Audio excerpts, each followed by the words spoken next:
Welcome back. Welcome back. Another week, another edition of Matt's Tiers. You know how it is. It is week 21, 21 straight weeks.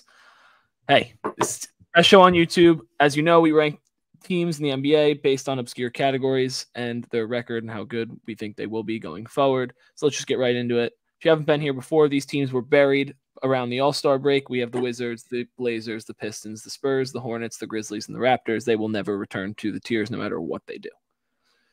Time to say goodbye. I think these teams are very close to saying goodbye. I'm going to give them a little bit of time. However, if with a good run this week or next week, it might be goodbye for these teams. That would be the Hawks, the Nets, and the Utah Jazz.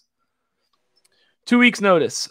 I do have these teams above the teams below. However, I think these teams are more likely to drop out before the other ones just because I just don't trust them moving forward. The Rockets have a lot of injuries, and the Bulls just are the most up and down team ever. But yeah, I think in 2 weeks, they're probably going to be gone. What's the order? For this tier, I have the Magic, the Pacers, and the Sixers. To me, these feel like the clear-cut 8, 7, and 6. What's the order of these teams come playoff time? I don't know yet, but hey, we'll see.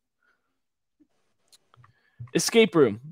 Which of these teams is going to attempt to escape the play-in? Which one of these teams is going to be able to get out of it, get to the 6th seed, and push another team that's above them into it? Or are they all just going to stay pat and, hey, and who's going to escape the play-in and get into the playoffs? So we'll see. But that would be the Suns, the Kings, the Warriors, and the Lakers. Do they matter? These teams are both on a short little win streak. Pelicans 4, Mavericks 2, but I do have them above all the other teams below as a rank, as like a team. But do they really matter come playoff time? Are they going to make that much of an impact where I can see them going on a finals run? I don't know if I'm there just yet, but that would be the Pelicans and Mavericks. Losing steam. I think the Knicks and the Heat are losing a little bit of steam here. The Heat have lost 3 straight. The Knicks have not looked like themselves, albeit very, very injured. Last 2 games scoring under 100 points, just not great if you're in the NBA today, to be honest. And they're both battling it out, getting close to the 4 seed here. Then we got the injury slip and slide. All these teams have had major injuries to key players in their rotation moving forward. And I think they're all very good teams. I just don't know if you can put them in that top tier of class, especially right now with all of the injuries. Oh, that was the T-Wolves, Clippers, and Cavs. All class. These teams just, to me, have a pretty much impeccable roster with just one flaw for each of them. For the Thunder, I just have their size and youth come playoff time. The Celtics closing games, as we've talked about. And Bucks, basically just consistent play at this point. Like, they're playing good ball at the moment, but just got to be a little more consistent. And then the all-world. This is the Denver Nuggets, the defending champs. They're the best team in the NBA, in my opinion. They just moved into the number 1, right? They did. The Celtics dropped after losing to the Cavs and Nuggets, and you have to give the respect to the Nuggets. So that is week 21's tiers. A lot of moves this week. A lot of moves. I don't expect it to slow down anytime soon, but that's week 21. Thank you. Make sure you guys subscribe. These are every Tuesday. I know people are a big fan of them. We have a lot of returning viewers on these. So if you're not subscribed, we have like a ton of our audience, like 95+% not subscribed. So let's hit that subscribe button. But as you know, help keep Matt's lights on over there with the sub button.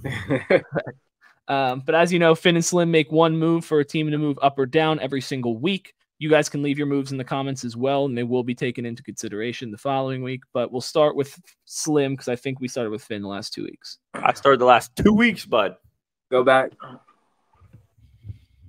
Here or one more? Go one more.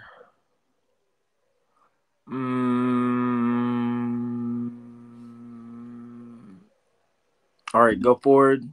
This is difficult. Shout out to Maddie and the council this week. Phenomenal job. I'm having a tough time, coming up with a decision. Finn, if you have one in mind, feel free to go ahead, and then I could go after you because this is very, very difficult. I'll step up. I'll move the Lakers into Do They Matter.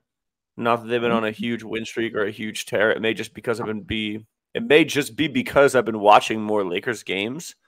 Obviously, you got to get out of the play-in. The West is crazy deep.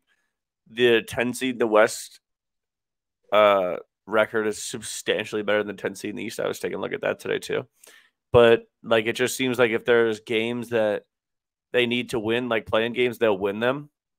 And then in a playoff series, the way AD played last night, 25-25, 5 and whatever, and D'Lo's been playing great. Shout out my twin. Austin Reeves has been playing great. Austin Reeves has been playing great. Braun's been playing great. Braun's also rock solid. Dinwiddie's good to have on the bench. He'll give you one game where he gets 25. Like I just feel like they could low-key get out of the first round. And when you get in the second round, it's like anything can happen. You can mix it up. So I don't know. Maybe I've just, like I said, been watching more Lakers games recently.